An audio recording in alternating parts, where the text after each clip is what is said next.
भाजपकडून उर्वरित 22 जिल्हाध्यक्षांच्या नावांची घोषणा। याआधी भाजपच्या 58 जिल्हाध्यक्षांची यादी जाहीर। मात्र 22 जागांसंदर्भात अंतर्गत वाद असल्यामुळे यादी रोखली होती। दक्षिण मुंबईत भाजपकडून जिल्हाध्यक्षपदी शलाका साळवी यांना संधी। अनेक पुरुष पदाधिकारी जिल्हाध्यक्षपदासाठी होते इच्छुक। अनेकांनी पक्षश्रेष्ठींकडे पदासाठी केली होती मोर्चेबांधणी। जिल्हाध्यक्ष निवडीवरून मुंबई भाजपमध्ये अंतर्गत नाराजी। दक्षिण मुंबईच्या जिल्हाध्यक्ष निवडीवर भाजपचे कार्यकर्ते नाराज। तरुणांना संधी देऊ असं सांगूनही 60 वर्षांवरील जिल्हाध्यक्ष का निवडला? भाजपच्या गोटात दक्षिण मुंबईतल्या कार्यकर्त्यांचा सवाल। जिल्हाध्यक्ष निवडीवरून बीड भाजपमध्ये देखील नाराजी। जिल्हाध्यक्षपदी शंकर देशमुख यांची निवड केल्यामुळे भाजप आमदार सुरेश धस नाराज। जिल्हाध्यक्ष निवडीबाबत सुरेश धस पक्षश्रेष्ठींकडे तक्रार करतात।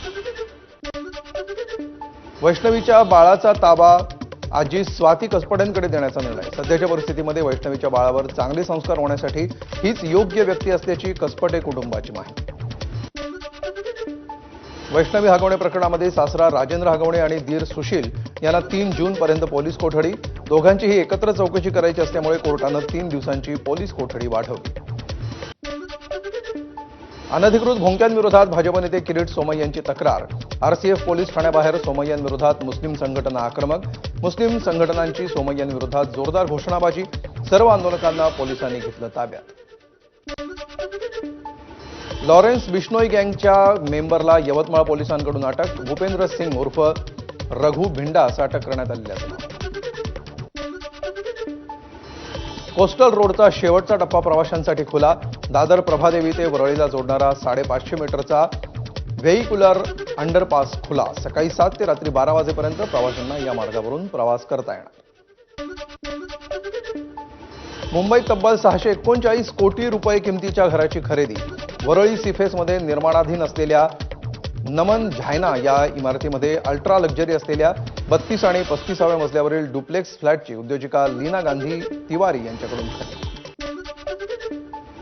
किल्ले अजिंक्य ताराच्या पायथ्यालगतचं अतिक्रमण हटवलं। नगरपालिका पोलीस प्रशासनाची मध्यरात्री कारवाई।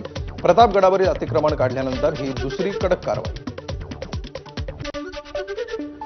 मुंबईत उद्यापासून मीटर रिकॅलिब्रेशन न केलेल्या रिक्षा आणि टॅक्सी चालकांवर दंडात्मक कारवाई। उद्यापासून दर दिवशी 50 रुपयांप्रमाणे दंड आकारण्यात येणार असल्याची आरटीओची माहिती।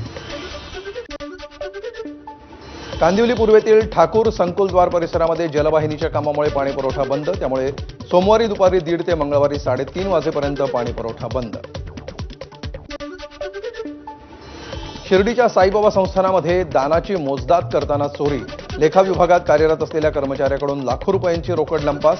या प्रकरणी शिर्डी पोलीस स्थानकामध्ये गुन्हा दाखल, तर कर्मचाऱ्यावर बडतर्फीची कारवाई।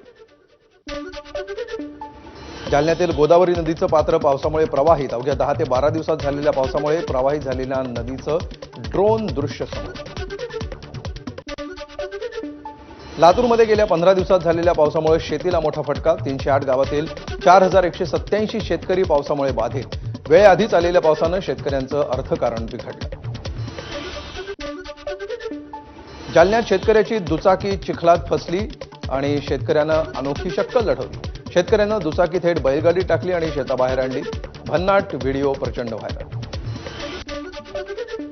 मणिपूरमध्ये सततच्या पावसामुळे नद्यांचा प्रवाह वाढला। इंफाळ नदीला पूर। घरं, शेती आणि सार्वजनिक ठिकाणं पाण्याखाली। सीडीएस अनिल चौहान यांची रॉयटर्स वृत्तसंस्थेला मुलाखत। ऑपरेशन सिंदूरच्या सुरुवातीला थोडं नुकसान झालं। नुकसान होताच रणनीतीतील बदल करून पाकला चोख प्रत्युत्तर दिलं। अनिल चौहान यांची माहिती। हेरगिरीच्या आरोपाखाली कासिम नंतार भाऊ अनिसलाही अटक। अनिस 4 वर्षांपासून पाकिस्तानसाठी हेरगिरी करत असल्याची माहिती। अनिसला 5 दिवसांची पोलीस कोठडी।